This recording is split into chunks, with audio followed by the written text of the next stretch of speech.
බලන්න ඔයා මීට කලින් මේ වගේ දෙයක් දැකලා තියෙනවද කියලා. මෙයා මේ කරන්නේ යූරියා සහ රතුකුඩු සමග භූමි තෙල් මිශ්‍ර කරන එක. ගොවියෝ මේක කරන්නේ එයාලා ගොයම කහපාටට හැරීගෙන ආවම මේක නැවත යථා තත්ත්වයට අරගන්න.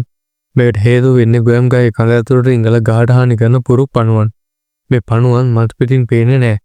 කඳ ඇතුළට ගිහින් ගොයම් ගහේ ජීවයේ සෙමින් උරා බොනවා. අන්තිමේදී ගොයම් කෙතක් තිබ්බා කියලා හිතා ගන්න බැරි තරමට අස්වැන්න අඩු වෙලා යනවා. ගොවියෝ කියන විදිහට මේ යූරියා සහ රතුකුඩු මගින් ගොයමට අවශ්‍ය පෝෂණය ලැබෙන අතර ඊට එකතු කරන භූමි තෙල් මගින් පුරුක් පණුවන්ට ගොයමාවට පරිසරයේ ජීවත් වීමට අමාරු වෙනවා. උන් කියන්නේ ගොයම් කඳ ඇතුළට යන පණුවන්ට භූමි තෙල් සරසා ඒ රසායන ස්වභාවය අහිතකර වෙනවා කියලා. ඒත් මෙතෙන් දිවට වැදගත් දෙයක් කියන්න තියෙනවා. අද කාලේ මේ වගේ මිශ්‍රණයක් භාවිතා කරනකොට අනිවාර්යෙන්ම කුෂ්කර්ම නිලධාරීන්ගේ උපදෙස් ගන්න ඕනේ. හේතුව තමයි වැරදි රසායනික භාවිතයන් ගොයමට විතරක් නෙමෙයි මිනිස් සෞඛ්‍යයටත් ශරීරයටත් හානිකර වෙන්න පුළුවන් නිසා. ඉතින් අනිවාර්යෙන්ම ඔයාලට මේ ගැන කියන්න තියෙන අදහස පහලින් කමෙන්ට් එකක් දාගෙන යන්න අමතක කරන්නත් එපා.